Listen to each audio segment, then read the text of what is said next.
ჯანდაცვის სექტორი ერთდროულად რამდენიმე გამოწვევის წინაშეა. გაზრდილი ინფლაციის ფონზე იზრდება მომხმარებლის დანახარჯები, დაბალი ანაზღაურების პირობებში კი სამედიცინო სექტორში კადრების შენარჩუნება კვლავ პრობლემებს ქმნის, მიუხედავად იმისა, რომ მინიმალური საათობრივი ანაზღაურების რეფორმა რამდენიმე წელია ძალაშია. რამდენად მდგრადია არსებული დაფინანსების მოდელი და შეუძლია თუ არა ჯანდაცვის სისტემას ხარისხენი მომსახურების და ადამიანური რესურსის შენარჩუნება, რა გავლენა აქვს DRG მოდელს კლინიკების ფინანსურ მდგომარეობაზე, რატომ დგას ჯერ კიდევ დღის წესრიგში ექიმების ანაზღაურების საკითხი და რამდენად აძვირებს ინფლაცია ჯანდაცვის სექტორის ფუნქციონირებას. ჩვენ სტუმართან ჯანდაცვის ასოციაციის სამეთვალყურეო საბჭოს თავმჯდომარესთან მაია მახარაშვილთან ერთად მიმოვიხილავთ. მოგესალმებით ხალბატონო მაია, მადლობა სტუმრობისთვის. მადლობა მოწვევისთვის. დიაგნოზთან შეჭიდული ჯგუფების DRG სისტემაზე საუბრით დავიწყოთ ჩვენი დიალოგი, რომელიც 4 წელია უკვე ძალაშია და რომლის მიზანით საწყისებიდან მათ შორის იყო პაციენტების თანაგადახდის შემცირება, სერვისის გაუმჯობესება, ასევე ჯანდაცვაში დანახარჯების თქვათ კონტროლი. რა ვითარება ამ დროისათვის, რომ გითხრათ, როგორ აფასებს სექტორი DRG მოდელს? კი ბატონო, თვითონ DRG დაფინანსების სისტემა, რა თქმა უნდა, მთელ მსოფლიოში არის აპრობირებული და ძალიან კარგია, რომ შემოვიდა ჩვენ ქვეყანაშიც, იმიტომ რომ ეს სისტემა რაღაცა აწესრიგებს თვითონ დასახელებებს, ჯგუფებს, უფრო ადმინისტრირებას ამარტივებს და, ну, რა თქმა უნდა, რაღაც ფიქსირებულ ტარიფზე გადის. რაც თქვენ ჩამოთვალეთ, რა თქმა უნდა, DRG სისტემის შემოტანასთან ერთად რეგულაციებმა დაარეგულირა ისიც, რომ თანაგადახდის წილი პაციენტებისთვის თანაბარია ყველა კლინიკაში, რომელიც მონაწილეობს საყოველთაო ჯანდაცვის პროგრამაში. იქ აღარ არსებობს, რაც მანამდე თქვა DRG სისტემამდე არსებობდა, სხვადასხვა კლინიკაში სხვადასხვა ფასიდან გამომდინარე თანაგადახდა სხვა იყო.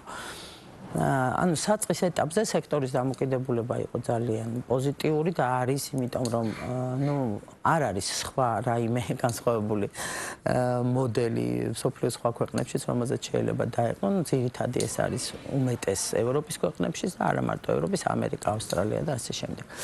უბრალოდ ჩვენი პოზიცია და ის არაერთხელ გვისაუბრია ამ თემაზე და ჯანდაცვის ასოციაცია ძალიან ხშირად და აქტიურობს ამ მიმართულებით.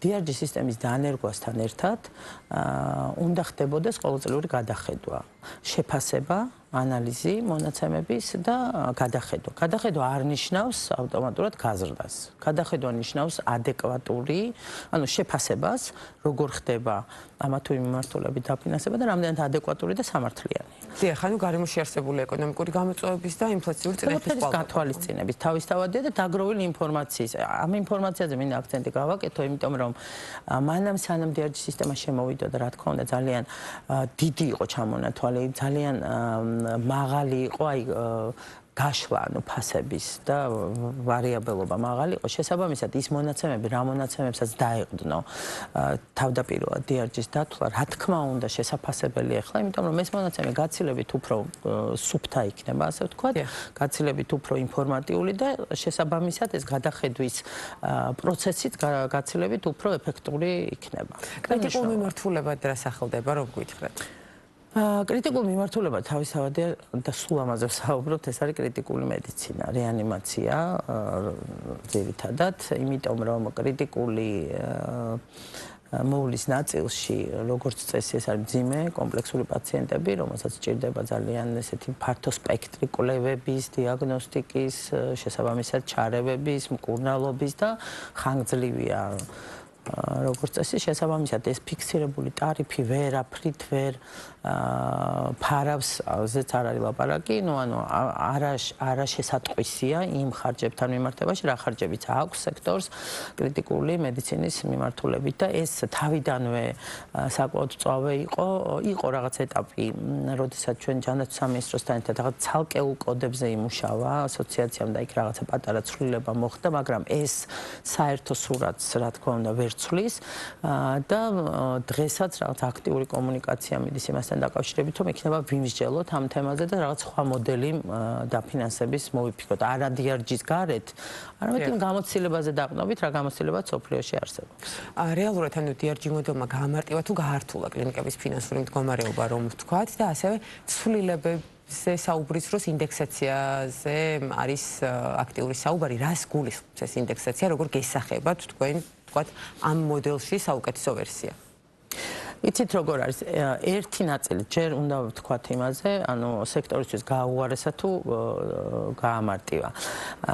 რაღაცა ჯგუფში, ანუ იმიტომ რომ ფასები იყო ძალიან ღია, უბრალოდ დიდი არჩევანი იყო და შესაძლებლობა ჰქონდათ კლინიკებს ფასი დაედოთ მათი შეხედულებისამებ, რა თქმა უნდა, შემოსავლებზე ამან იმოქმედა თავისდანვე, იმიტომ რომ ის იგივე იმ თანაგადახდის წილი ძალიან შეიცვალა და შემცირდა. ამასთანავე იყო ძველი კლინიკები, ამას რეგულაცია არეგულირებდა, რომელსაც 2013 წლის ფასები ქონდა 2023-შიც და შესაბამისად ამ ცვლილებამ ზოგიერთ კლინიკაზე უფრო შედარებით დადებითი ეფექტი გამოიწვია. თუმცა ამ კრიტიკული მოვლის ნაწილის ესეთი ასე ვთქვათ მძიმე ფინანსური ტვირთი კლინიკებზე თანაბრად ერთნაირად ყველასთვის მძიმეა. რაც შეეხება მეორე კითხვა ქონდათ რაღაც. DRG მოდელის ინდექსაცია ხო. ნუ ამ თემაზე რაც უკვე ვახსენე, ანუ პირველ რიგში ის რომ უნდა სისტემატური გახდეს და უნდა არსებობს ეს ინსტიტუცია, რომელიც მუდმივად ყოველწლიურად აკეთებს გადახედვას, შეფასებას, ანალიზს და ამის საფუძველზე თქვა თუ იგი რაღაცა კორექტირებებია შესატანი ამის გაკეთებას. აი ეს გადახედვა ეყრდნობა რა თქმა უნდა მონაცემებს, რომელიც გროვდება სექტორში და ასევე რა თქმა უნდა მაკრო და მიკროეკონომიკურ მაჩვენებლებს. და როდესაც ამ წლების განმავლობაში თუ შევხედავთ, აი მხოლოდ თქვა ელექტროენერგიაზე ფასი ორჯერ გაიზარდა. ეხლა ახალიც იცით თქვენ და ამ ახალი გაზით სადაც 30%-ია და მანამდეც იყო კიდევ ზრდა, რომელიც ნუ პირდაპირ ხარჯია ხო, ანუ სამედიცინო დაწესებულებებისთვის. ხარჯების სტრუქტურიდან გამომდინარე, რისგან შედგება, ეს არის კომუნალურები, რომელიც მზარდია წლიდან წლამდე და საკმაოდ მაღალი პროცენტით გაიზარდა. სახარჯი მასალა და მედიკამენტები, რომელიც ასევე იმპორტირებულია და შესაბამისად საკმაოდ მაღალი ფასებშია და შეინიშნება პერიოდული ტენდენცია კი მზარდი ფასის. ამასთანავე თუ თქვა სადღაც 10 წლის წინ ნაკლებად აქტუალური იყო ეს თანდათან, რაც განპირობებულია ზოგადად ქვეყანაში მდგომარეობით, იგივე ფასების ცვლილებით, თქვა სამხმარებლო კალათაზე და შემდეგ სხვა ეკონომიკურ მაჩვენებლებზე ტენდენცია სახელფასოს დის მოთხოვნის არის ცალსახად და მზარდია ეს ხელფასებიც და რა თქმა უნდა პროფესიონალიზმი უნდა იყოს შესაბამისად დაფასებული, რა თქმა უნდა მონდომებული ანუ სექტორი რომ ეს ნაწილიც დააბალანსოს, მაგრამ ნუ რეალურად ის ხარჯების სტრუქტურა რაც ახასიათებს სამედიცინო დაწესებულებას ვერ საკმაოდ მაღალია და ფინანსური ტვირთი უკვე გაიზარდა, კიდევ უფრო გაიზარდა. ერთი ფაქტორი ეს არის, რაც ვთქვით, ხელფასები. მეორე ფაქტორი ეს მედიკამენტების სახარჯი მასალა და კომუნალური. ანუ ხარჯებიდან გამომდინარე, თავისთავადია ის ფიქსირებული ტარიფები, რომელიც თქვა 4 წლის წინ დაიდო, რომელიც დაიდო იმ მონაცემზე დაყრდნობით, რომელიც შეიძლება 2013 წლის იყო, ანუ ცალსახად გადასახედია ეს. რა თქმა უნდა, ამის საჭიროება დგას და ძალიან მწვავედ. სანამ კვალიფიციურ კადრებზე ვისაუბრებთ და ეს არის კიდევ ერთი მნიშვნელოვანი გამოწვევა სექტორისთვის, მინდა გითხოთ რეგიონულ კლინიკებზე, რომელთაც რესურსი უფრო მცირე აქვს. მათ შემთხვევაში საკითხი უფრო რთულად დგას? რეგიონალურ კლინიკებში დეფიციტი კადრების გაცილებით მაღალია, თავისთავადია. თუმცა ვერ ვიტყვი, რომ ნაკლები პრობლემაა ქალაქებში და დიდ ქალაქებში და განსაკუთრებით ექთნის პოზიციაზე. ექიმები გარკვეული მიმართულებით არის, ვთქვათ, დეფიციტური არის, რაღაც მიმართულებებიც, ანუ ექიმების თვალსაზრისითაც არის დეფიციტური, მაგრამ ექთნები ცალსახად დიდი პრობლემაა. იმ პირობებში თან, როდესაც ჩვენ ანუ სექტორმა გაიარა რაღაც ახალი სანებართო პირობები, იგივე ის აკრედიტაცია და მოთხოვნები გაიზარდა რაოდენობაზეც. ეს პირდაპირ კავშირში, ანუ რა თქმა უნდა კორელაციაშია ამ დეფიციტთან, იმიტომ რომ თუ პირობითად რაღაც განყოფილებაში 2 ექთანი იყო და სამედიცინო დაწესებულება 24/7-ია, შესაბამისად ეს ორს არ ნიშნავს, ხავისამის დიდი რაოდენობით გუნდი დიდი აქვს სამედიცინო სექტორს. ამ ახალმა სანებართო პირობებმა კიდევ უფრო გაზარდა მოთხოვნა რაოდენობაზე. და რეალურად ძალიან დეფიციტურია ექთნის პოზიცია. ნაკლებად არის დაინტერესებული ახალგაზრდობა რომ წავიდეს ამ მიმართულებით და ისწავლოს. ნუ შესაბამისად არის. რაიონებში ექიმების დეფიციტიც არის რაღაცა მიმართულებებით. აი მაგალითად პირველად ჯანდაცვა ყველას გვესმის რომ ძალიან მნიშვნელოვანი რგოლია სამედიცინო მომსახურების, ძალიან მნიშვნელოვანი ადამიანებისთვის და მომხმარებლებისთვის, იმიტომ რომ ეფუძნება ამ პრევენციას და ანუ წინასწარ მოვლას, ასე ვთქვათ, ადამიანის და ზუსტად მანდაც საკმაოდ ესეთი დეფიციტურია ექიმებიც. დიახ. ოჯახის ექიმები და რა თქმა უნდა ექთნებიც და განსაკუთრებით რაიონებში. მინიმალური საათობრივი ანაზღაურების რეფორმაზე მინდა კიდევ დამატებით ჩაგეკითხოთ. რამდენად მუშაობს ეს, რამდენად კონტროლდება, ანუ რამდენად სრულდება არსებული ვთქვათ რეგულაცია ამ ნაწილში და ის სტატისტიკური მონაცემები ვთქვათ რაც არის საჯარო, რამდენად შეესაბამება იმ რეალობას, რაც ხდება კლინიკებში. რა თქმა უნდა სრულდება, იმიტომ რომ ჯანდაცვა ძალიან ესეთი რეგულირებადი დარგია, არ შესრულების პირობებში საკმაოდ დიდი ჯარიმები და შესაბამისი მოყვება, სანქციები შესაბამისად კი, მე ვიტყოდი რომ სრულდება. მე ვერ გეტყვით ცალკეულ შემთხვევებში შეიძლება იყოს რომელიმე კლინიკა სადღაც რაღაცა ირღვეოდეს, მაგრამ მაქსიმალურად ეს თავიდან როგორც კი შემოვიდა, ну რაღაცნაირად ეს ზღვარი დაიდო. ვერ ვიტყვი რომ ალბათ გარკვეულწილად რაიონულ კლინიკებში ამან საგრძნობლად ეფექტი შეიძლება გამოიწვია. იმიტომ რომ გაცილებით დაბალი იყო ხელფასები, მაგრამ თბილისის კლინიკებში იქიდან გამომდინარე, რომ კონკურენცია მაღალია, პროფესიონალიზმზე მოთხოვნა მაღალია, ისედაც დეფიციტურია, ვერ ვიტყოდი, რომ ამაზე მაღალი ხელფასები ჰქონდათ, განსაკუთრებით ინტენსიურ მიმართულების ექთნებს, აი გადაუდებელი მიმართულების ექთნებს, თუმცა თუ სადმე იყო, თქვათ, რაღაცა ამ ზღვარს ქვემოთ, ისიც დაბალანსდა და თავისთავადია ეს ერთი რო კლინიკები იცავენ, იმიტომ რომ რეგულაცია ავალდებული ეს, მეორე საკმაოდ კონტროლდება და რაღაც შრომის ინსპექცია, იქ რაღაცა ელექტრონული პორტალი, რომლის ვალდებულება აქვს კლინიკას რო შეავსო, სადაც ხედავენ ამ მონაცემებს და ასე შემდეგ. მაგრამ სექტორში კადრების შენარჩუნებისთვის როგორც ჩანს ეს მაინც სრულად საკმარისი არ არის. თბილისში ისედაც მაგაზე მაღალი იყო. დიახ.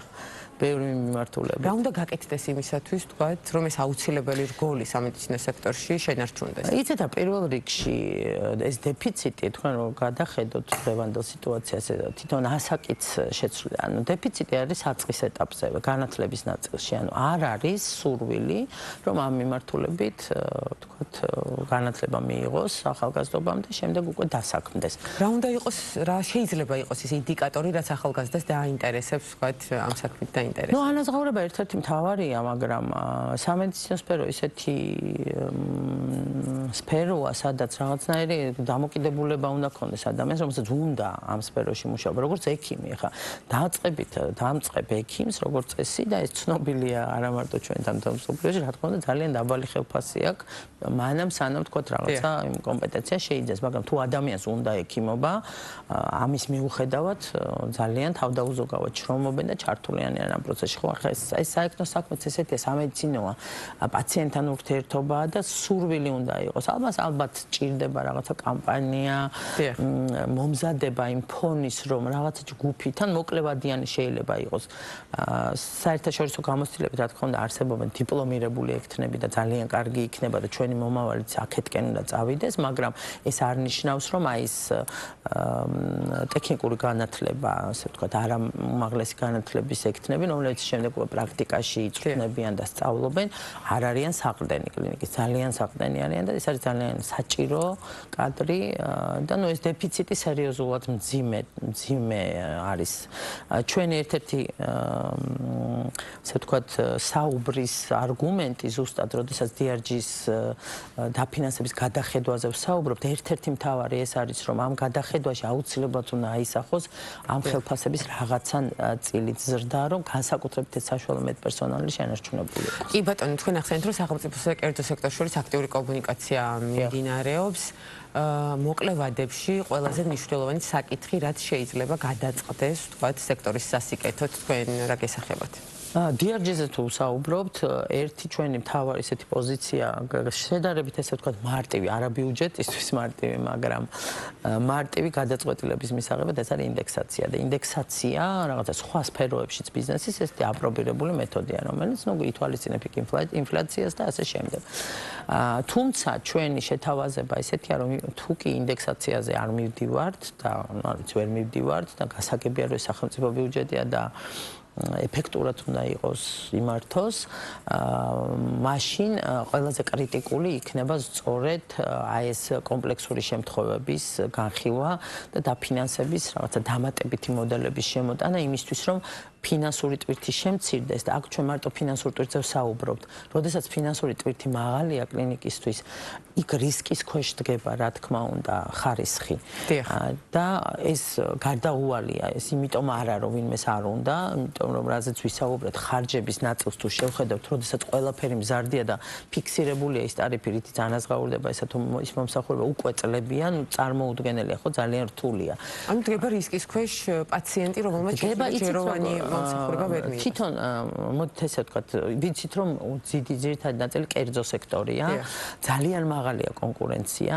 ამ კონკურენცია, რა თქმა უნდა, აბალანსებს იმას, რომ პაციენტი კმაყოფილი იყოს და კვლავ მიმართოს იმ კლინიკას, გაავრცელოს რომ ეს კლინიკა, ну, რასაც კონკურენცია თვითონ პროცესისთან ახლავს და ამიტომ რაღაცნაირად ეს უჭირავს სექტორს, ვერ ვიტყვით, რომ პირდაპირ კავშირშია, მაგრამ გრძელვადიანად თან ეს ის სექტორია, რომელსაც მუდმივი რეინვესტირება ჭირდება, მუდმივი განახლება ჭირდება და თუ ფინანსური ტვირთი ძალიან მაღალი იქნა, ამ ყველაფრის უნარს დაკარგავს სექტორი, ანუ განვითარების უნარს დაკარგავს და აქამდე ჩვენ საკმაოდ კარგ რელსებზე იდგა სექტორი, განვითარებისკენ იყო ორიენტირებული და ნამდვილად არის რაღაცა უამრავი სფერო, რომელიც არაფრით არ ჩამოუვარდება იგივე ევროპის ქვეყნებში მიღებულ მომსახურებას და ეს ისედაც მოსახლეობამაც იცის და უშუალოდ რაღაცა მიმართულებაზე არ ეძებს სხვაგან სერვისის მიღებას. შესაბამისად, ეს აუცილებლად და მნიშვნელოვანია, რომ ამ თემაზე იყოს მსჯელობა, იყოს ამ ფასების გადახედვა იმისთვის, რომ მომავალი განვითარება პოვოს სექტორმა და თავისთავად განვითარება პირდაპირ კავშირშია და აისახება პაციენტის ხარისხზე, მომსახურების ხარისხზე და საბოლოო ჯამში უკეთეს გამოსავალზე. კი ბატონო. ანუ მკურნალობის უკეთეს გამოსავალზე, რაც მთავარი ინდიკატორი. კი ბატონო, მკურნალობის ნაწილშიც და მათ შორის ფინანსურ ნაწილშიც, რაც ასევე არის ძალიან მნიშვნელოვანი კომპონენტი, ცვლილებების აუცილებლობა ფინანსური ნაწილი დაბალანსებულია მეტნაკლებად ახლა, აი ამ საყოველთაო ჯანდაცვის პროგრამის ფარგლებში ნამდვილად ფიქსირებულია, იქ არანაირ ზედმეტ გადახდაზე არ არის საუბარი. კი ბატონო, ცვლილებების აუცილებლობა სახეზეა, მგელოდებით სიახლეებით ჩვენთან, რა თქმა უნდა. დიდი მადლობა სტუმრობისთვის, გისურვებთ წარმატებას. მაია მახარაშვილი, ჯანდაცვის ასოციაციის სამეთვალყურეო საბჭოს თავმჯდომარე იყო ჩვენი სტუმარი.